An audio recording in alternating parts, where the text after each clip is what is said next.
Hello दोस्तों, नमस्कार। आज हम अंबेडकर जी के बारे में बात करेंगे। क्यों ज़रूरी है अंबेडकर सबको। अंबेडकर एक विचारधारा है जिसको सबको जानना ज़रूरी है। अंबेडकर देश के लिए कितना ज़रूरी है और हमारे लिए, आपके लिए, इस देश के हर एक व्यक्ति के लिए अंबेडकर कितने ज़रूरी हैं, आज इस बात पे हम आप चर्चा करेंगे। आज अंबेडकर से जुड़ना चाह रहे हैं, अंबेडकर को अपनाना चाह रहे हैं। क्या इसी थी अंबेडकर में कि आज हर कोई, चाहे वो नेता हो, चाहे वो पार्टी का लीडर हो, आज हर कोई अंबेडकर को अपनाना चाह रहा है। बाबा साहब भीमराव अंबेडकर को समझना इतना आसान नहीं है। उनको समझने के लिए हमें बारीकियों से संविधान का ज्ञान होना चाहिए। उनके बारे में हमको पढ़ना होगा, अच्छी अच्छी बुक्स पढ़नी होंगी। फिर हमको समझ में आएगा अंबेडकर किसके लिए ज़रूरी थे, किसके लिए ज़रूरी हैं वो। अंबेडकर वैसे सबके थे, किसी एक के नहीं थे। ये कह देना कि हमारे अंबेडकर हैं, किसी अकेले के अंबेडकर नहीं है, सबके अंबेडकर हैं। बस उनको समझना ज़रूरी है, उनकी विचारधारा को जानना ज़रूरी है। उनको क्या ऊंच नीच नहीं कम होना चाहिए, बिल्कुल कम होना चाहिए। सबको बराबरी का अधिकार मिलना चाहिए, हक मिलना चाहिए। संविधान में आज यही दिया हुआ है, चाहे वो फंडामेंटल राइट हो, चाहे वो आर्टिकल 32 हो, 226 हो।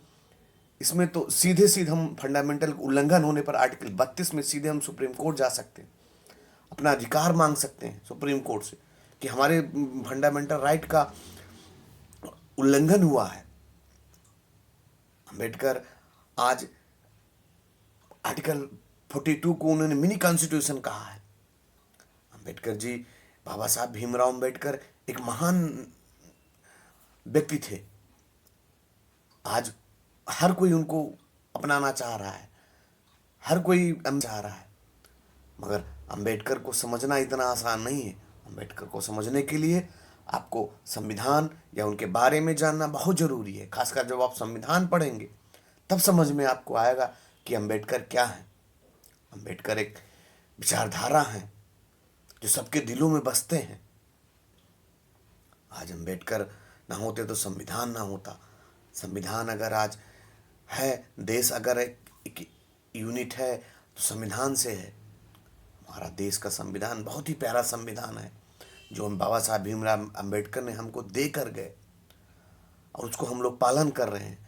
संविधान से मजाक हम कोई बर्दाश्त नहीं कर सकता, देश का कोई नागरिक नहीं। संविधान है तो देश है, संविधान है तो बाबा साहब की विचारधारा है। इसको हमको समझना होगा। बाबा साहब सबके लिए कुछ ना कुछ देकर गए हैं संविधान में। और आज जो बहस छिड़ी है बाबा साहब को लेकर के, वो एक पॉलिटिक बहस है। हर कोई आज उनको अपनाना चाह रहा है कि बाबा साहब हमारे हो जाएं, और उनको समझना बहुत जरूरी है। बाबा साहब की विचारधारा को लेकर चलना होगा, चाहे कोई भी हो, कोई भी पार्टी हो। बाबा साहब का नाम लेने से, नारे लगाने से बाबा साहब संविधान नहीं अपना सकते। आप बाबा साहब की विचारधारा को आपको मानना होगा। बाबा साहब क्या थे, बाबा साहब को जानने के लिए तो बहुत कुछ है, बहुत लंबे वीडियो हो जाएगा आप लोगों। मगर एक चीज़ मैं कहना, जो संविधान को मानते हैं वही बाबा साहब को समझते हैं। जो बाबा साहब को समझते हैं वो संविधान को मानते हैं। जो बाबा साहब को नहीं मानते वो संविधान को नहीं मानते। बाकी बाबा साहब के बारे में तो बहुत सारी चीज़ें हैं। बहुत बहुत धन्यवाद। जय भीम।